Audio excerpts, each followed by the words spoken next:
Sebenarnya pengadilan kita juga sudah menganut namanya sitaan. Total nilai aset yang berhasil dikembalikan kepada negara itu berapa juga? Nah, kalau selama ini kan banyak yang pendekatannya konvensional, itu kan pelaku langsung ya.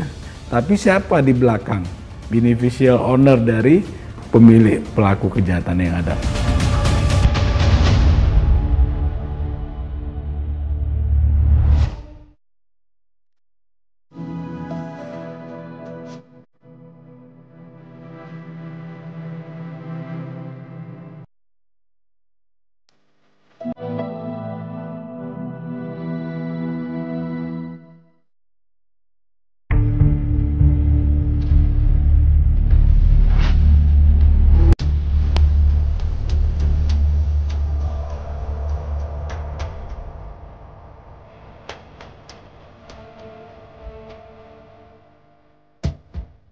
Belakangan ini pengungkapan kasus korupsi berskala besar gencar dilakukan oleh aparat penegak hukum.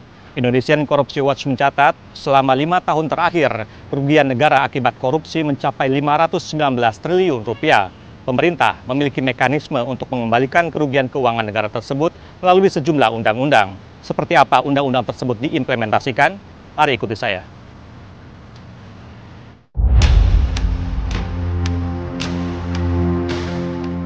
Rentetan pengungkapan kasus tindak pidana korupsi oleh aparat penegak hukum mewarnai awal tahun 2025. Kasus-kasus kelas kakap satu persatu diungkap dengan barang bukti kerugian keuangan negara yang terbilang fantastis. Sebut saja kasus korupsi PT Timah yang merugikan negara sebesar 300 triliun rupiah, kasus tata kelola minyak mentah Pertamina 193 triliun rupiah, hingga kasus PT Duta Palma Group yang mencapai 104 triliun rupiah. Istilah Liga Korupsi Indonesia pun mencuat, yang menggambarkan betapa masif dan sistemiknya praktik korupsi di berbagai sektor penting. Namun di saat bersamaan, pengungkapan demi pengungkapan tersebut mengindikasikan besarnya komitmen aparat penegak hukum, baik Polri, KPK, maupun Kejaksaan terhadap upaya pemberantasan tindak pidana korupsi. Nah, penyidik kita juga kan pintar, ya, artinya mereka juga belajar kuliah di luar negeri dan tahu informasi di luar negeri, bagaimana penegakan hukum di luar yang memang arahnya juga sudah semakin baik, terutama korupsi, ya, kerugian-kerugian negara sudah dihitung. Keekonomian atau tindak ekonomi kita juga sudah banyak berkembang, ya, tidak tradisional jual beli biasa, ya, pengadaan biasa, tetapi juga dihitung banyak hal-hal yang mengandung ekonomi yang sebelumnya tidak dianggap bervalue, sekarang bervalue, dan inilah yang membuat semakin besar ternyata kerugian negara. Upaya serius untuk menekan tindak pidana korupsi sejatinya sudah dilakukan sejak tahun 2008 saat pemerintah melalui Kementerian Hukum dan HAM menyusun naskah akademik dan draft awal RUU Perampasan Aset. Presiden Prabowo Subianto juga terus menegaskan komitmennya untuk segera mengesahkan RUU Perampasan Aset agar negara memiliki instrumen hukum yang kuat dalam mengembalikan aset hasil tindak pidana korupsi dan kejahatan lainnya ke kas negara. Meski bilai tersebut belum juga disahkan karena berbagai dinamika politik dan hukum, mekanisme penyitaan aset tetap menjadi instrumen penting dalam proses penegakan hukum. Faktanya, sistem peradilan Indonesia sudah mengenal mekanisme penyitaan dan perampasan sementara, bahkan sebelum ada putusan berkekuatan hukum tetap untuk mencegah kerugian negara yang lebih besar. Sebenarnya pengadilan kita juga sudah menganut namanya sitaan. Sitaan itu selalu dikeluarkan, putusan sitaan atau perampasan sementara, sebelum nanti ada putusan berkekuatan tetap. Nah, setelah berkekuatan tetap, nanti ada verifikasi lagi, apakah benar itu yang termasuk hasil tindak pidana, ya, bisa dibuktikan itu miliknya dia dari usaha yang halal, ya.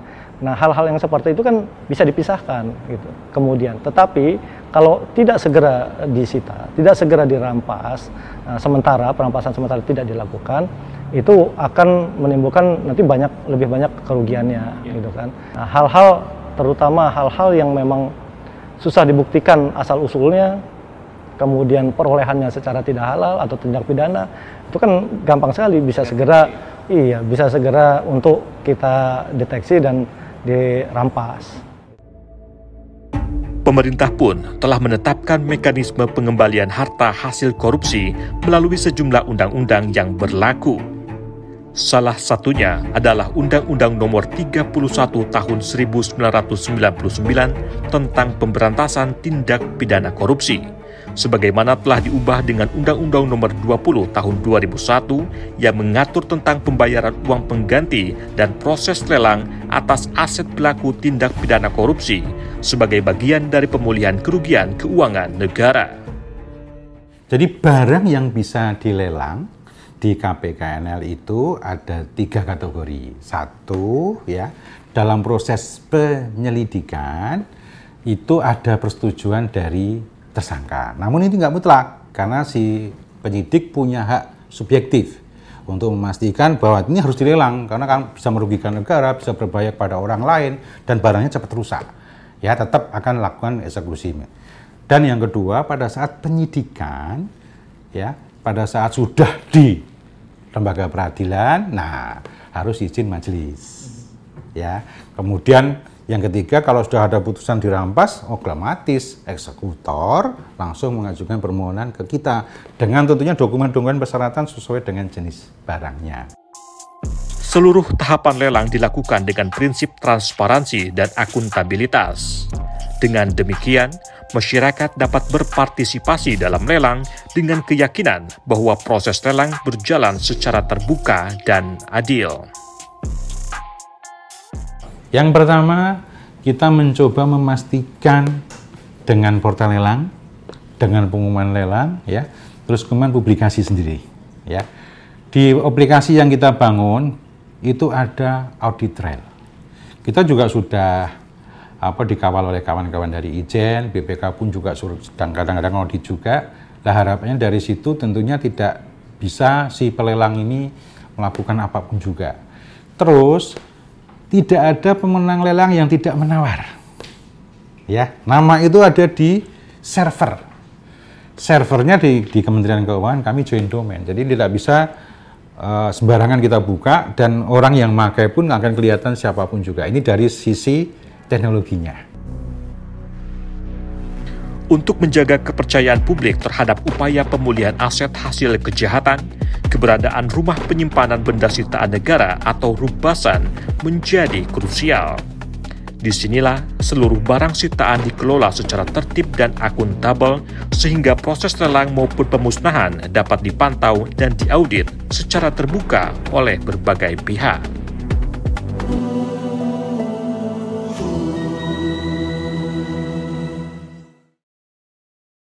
A program that brings the world to your screen through insightful dialogues, exploring various issues with international figures, revealing various facts regarding bilateral, regional, and multilateral cooperation in numerous sectors. I'm Grazia Simajuntak, the producer and host. And I'm your host, Arya Sindiara. Join us on International Corner.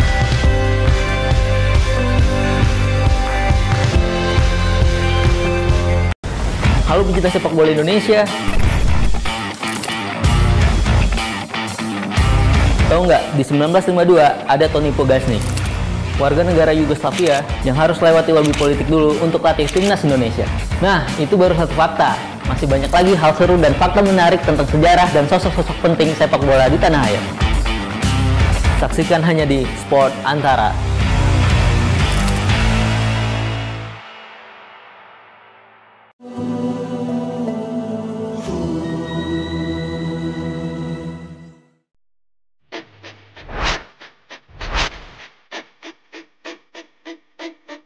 Mekanisme pengembalian aset hasil tindak pidana korupsi yang tertuang dalam Undang-Undang Nomor 31 Tahun 1999 junto Undang-Undang Nomor 20 Tahun 2001 tentang pemberantasan tindak pidana korupsi tak lepas dari berbagai tantangan.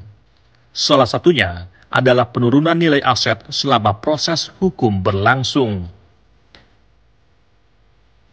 Aset yang disita berisiko mengalami kerusakan atau depresiasi jika tidak dikelola dengan baik. Untuk itu, negara melalui otoritas penindakan tipikor seperti Komisi Pemberantasan Korupsi KPK dan Kejaksaan Agung menitipkan barang-barang sitaan ke rumah penyimpanan benda sitaan negara Rubasan yang berperan menjaga kondisi aset agar tetap layak hingga tahap pelelangan. Saya berkesempatan melihat langsung fasilitas Rubasan milik KPK yang terletak di kawasan Dewi Sartika, Jakarta Timur. Selamat siang Mas Dian. Direktur Pelacakan Aset, Pengelolaan Barang Bukti dan juga Eksekusi pada KPK. Ya, ya. Terima kasih banyak Bapak sudah mengizinkan kami untuk eksplor di Rubasan ini Pak. Siap. Bapak untuk mengawali Pak, Baik. Rubasan ini apa sih Pak? Dan kalau lihat dari singkatannya kan rumah penyimpanan barang sitaan. Oke. Apakah hanya berfungsi sebagai rumah penyimpanan atau seperti apa Pak? Baik, terima kasih Mas Dian. Jadi Rubasan ini kan secara singkatannya rumah penyimpanan benda sitaan dan barang rampasan KPK. Jadi fungsi utamanya itu ada dua. Yang pertama adalah bagaimana mengamankan barang-barang yang disita dalam perkara yang ditangani oleh KPK untuk kepentingan pembuktian. Kemudian yang kedua adalah bagaimana mengoptimalkan aset recovery yaitu dengan perawatan yang maksimal. Ada perawatan juga? Ada perawatan, jadi tidak hanya menyimpan, kita juga mengamankan dan juga merawat. Tiap lantainya itu ada segmentasi khusus Pak? Ada, ya jadi masing-masing lantai punya segmentasi khusus. Ini kita ada di lantai dasar ini. Lantai dasar ini untuk menyimpan kendaraan yang dimensinya besar. Bisa truk, alat berat, dan lain sebagainya. Dan juga tempat perawatan. Di sini di sebelah kiri kita ada tempat cuci otomatis dan dirawat setiap. Bicara mengenai mesin Pak, tentu riskan untuk mengalami kerusakan. Betul. Mengurangi value juga nanti ke depan. Iya, Apakah KPK juga ada dalam kapasitas untuk melakukan perawatan Pak? Baik. Jadi memang salah satu tujuan utama kita membangun gedung ini adalah bagaimana kita memaintenance suatu kendaraan yang memang alamiahnya dia akan menurun. Secara alamiah setiap tahun kalau saya baca kurang lebih 10-15% kan nilainya, penurunannya. Nah, bagaimana ini Rubasan KPK ini menjaga supaya mesin-mesin ini, mobil-mobil ini bisa tetap terjaga nilainya. Ya kita dengan melakukan perawatan secara rutin. Kita melakukan perawatan dengan menggunakan pihak ketiga. Ini berarti ruangan yang high security Pak? Betul. Untuk menjaga si barang-barang mewah ini? Iya. Aksesnya juga dijaga ketat? Betul. Ini salah satu bentuk aksesnya, ini kita namakan MorphoWeb. Untuk MorphoWeb ini adalah salah satu cara untuk pengamanan terhadap bagian di dalamnya. Tapi ini pun tidak hanya seperti itu, kita pun untuk membukanya membutuhkan 2 orang. Oh iya. Jadi bisa saling mengawasi. Dan tidak bisa semua orang mengakses ini. Jadi hanya yang terdaftar saja. Fingerprint atau lebih dari itu? Dia lebih dari itu. Dia semua jari di scan dan scannya sangat cepat, makanya disebut MorphoWeb. Kita praktekkan. Ini untuk buka ini 2 orang. Oke, 1. Nah, ini 1 lagi yang terdaftar. Oke, ini langsung terbuka. Baru bisa dibuka? Iya. Nah, ini namanya fishbowl sebagai ruang antara, sebagai bagian dari security juga. Jadi di antara mau masuk ke ruangan sini kita harus memasuki dua pintu ini. Dan pintu ini hanya bisa dibuka kalau pintu sana sudah tertutup.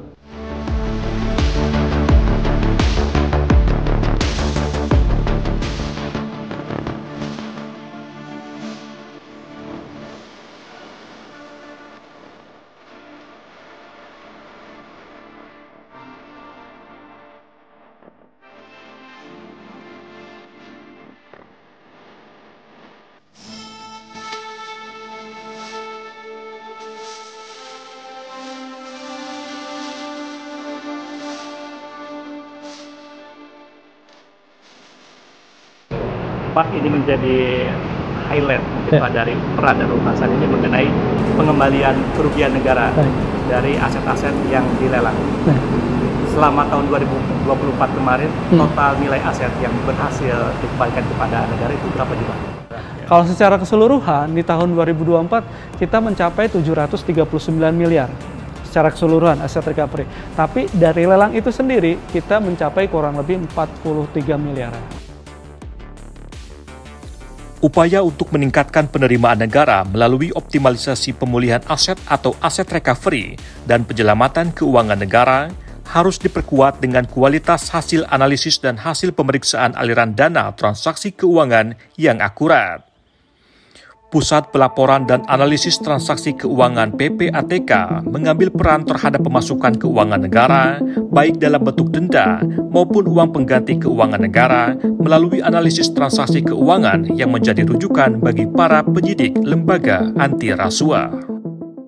Nah, laporan transaksi keuangan mencurigakan yang disampaikan kepada PPATK analisis, setelah dianalisis, kalau ada indikasi tindak pidana pencucian uang, maka hasil analisis dan hasil pemeriksaan yang dilakukan PPATK tadi disampaikan kepada penyidik. Jadi lebih mudah penyidik di dalam melakukan proses penegakan hukum ya. Nah, kalau selama ini kan banyak yang pendekatannya konvensional, itu kan pelaku langsung ya, yang hanya didapat oleh kebanyakan gitu ya. Katakan contoh di kasus illegal logging misalnya ya, itu yang banyak ditangkap tuh kan orang-orang yang memotong kayu ya, disita alat shinso-nya, sopir truknya gitu ya. Tapi siapa di belakang? Beneficial owner dari pemilik pelaku kejahatan yang ada. Upaya pengembalian aset hasil tindak pidana korupsi kepada negara diyakini akan mencapai efektivitas yang lebih tinggi apabila RUU Perampasan Aset yang telah melalui proses legislasi selama lebih dari 18 tahun ini segera disahkan. Undang-undang perampasan aset sangat penting untuk memiskinkan koruptor. Misalnya kerugian negara 100 miliar, tetapi orang ini hanya menerima 2 miliar. Maka dia hanya mengembalikan 2 miliar. Loh, yang lain gimana? Ya kalau memang nggak ada yang menerima, ya hanyalah sebagai kerugian keuangan negara. Seperti itu. Nah, dengan adanya undang-undang perampasan aset ini, kita berharap ini akan lebih luas. Ya, bahwa ketika ada ya aset yang dia tidak mampu dibuktikan ya oleh pelaku korupsi, tanpa perlu dibuktikan perkaranya apa, itu bisa dirampas. Institusi penegak hukum yang juga turut menindak pidana korupsi adalah Kejaksaan. Sepanjang tahun 2024, Kejaksaan Agung tercatat berhasil menyelamatkan keuangan negara hingga 44,13 triliun rupiah dari penyitaan dan pemblokiran aset korupsi serta pemulihan aset negara hingga 1,3 triliun rupiah melalui Badan Pemulihan Aset BPA.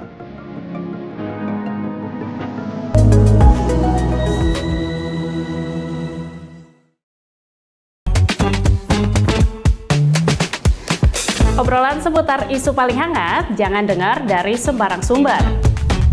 Di sini, podcast yang mengundang narasumber pakar dan ahli terpercaya.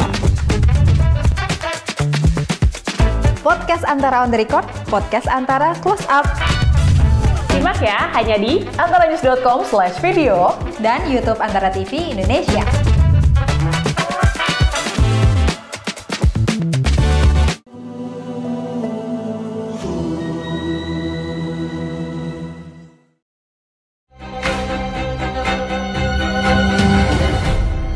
Pendekatan penanggulangan tindak pidana korupsi kini bergeser dari model retributif yang hanya berfokus pada pemidanaan menuju pendekatan represif instrumental yang menitik beratkan pada pemulihan kerugian negara dan pemberian efek jera melalui perampasan aset hasil korupsi. Untuk mendukung upaya tersebut, Badan Pemulihan Aset BPA dibentuk sebagai bagian dari organ struktur Korps Adiaksa, sekaligus menjadi titik sentral dalam upaya mewujudkan penegakan hukum yang berorientasi pada pemulihan keuangan serta perekonomian negara. Artinya kalau kita melakukan upaya penindakan terhadap satu tindak pidana korupsi, maka upaya pemulihannya juga harus sejalan, dan itu adalah komitmen kita, ya kan? Bagaimana bahwa penegakan hukum tipikor itu tidak hanya menghukum orang, ya, menghukum pelaku, tetapi juga bagaimana upaya pengembalian kerugian keuangan negaranya, pemulihan hak-hak negaranya, pemulihan asetnya. Nah, itu juga bisa sejalan, itu bisa balance, seimbang, sehingga bahwa di satu sisi ada pelaku yang dihukum, tetapi di sisi lain juga ada pemulihan terhadap keuangan negara itu bisa dilakukan. Berbekal peraturan Presiden PP nomor 15 tahun 2024 tentang organisasi dan tata kerja Kejaksaan Republik Indonesia, BPA hadir dengan segala tugas dan wewenangnya dalam menyelenggarakan penelusuran, perampasan, dan pengembalian aset perolehan tindak pidana dan aset lainnya kepada negara. Badan Pemulihan Aset juga menjadi elemen pendukung keberhasilan penegakan hukum kejaksaan, baik yang dilaksanakan oleh bidang tindak pidana umum maupun bidang tindak pidana khusus dalam menjaga aset hasil tindak kejahatan korupsi agar tidak mengalami depresiasi atau penurunan nilai. Selama ini atau dulu misalnya terkait dengan penanganan barang-barang sitaan, kemudian barang bukti, barang rampasan itu, nah itu kan dengan adanya Badan Pemulihan Aset akan semakin terkelola, ya, terkelola dengan baik dan bisa dilakukan monitoring terhadap pengelolaannya, ya. Nah, karena akan ada inventarisasi di situ, kemudian ada pencatatan, ada dan seterusnya yang dilakukan oleh Badan Pemulihan Aset, sehingga ke depan memang kita harapkan ini menjadi lembaga yang bisa men-trigger juga terhadap bagaimana percepatan penanganan tindak pidana korupsi ini. Jadi sejalan di antara proses penyidikannya, proses terapi, penegakan hukumnya secara represif, tetapi dengan pengelolaan aset, pengelolaan katakanlah barang-barang yang disita, barang rampasan itu. Jadi sehingga ini berjalan secara simultan, secara bersama-sama. Untuk memaksimalkan perannya, Satuan Kerja BPA mengakar hingga ke tingkat kejaksaan negeri di 64 wilayah. Gedung Pengelolaan Barang Bukti dan Barang Rampasan Kejaksaan Negeri Mojokerto, Jawa Timur menjadi salah satu percontohan pengelolaan aset hasil korupsi dengan berbagai fasilitas penunjang yang mumpuni. Kita mengelola titipan barang bukti berupa kendaraan bermotor, baik roda 4 maupun roda 2, yang pada saat proses untuk baik penyidikan maupun proses persidangan dititipkan di gedung barang bukti untuk kita kelola, antara lain kita pendataan, kita perawatan, dan sampai dengan pengembalian nantinya.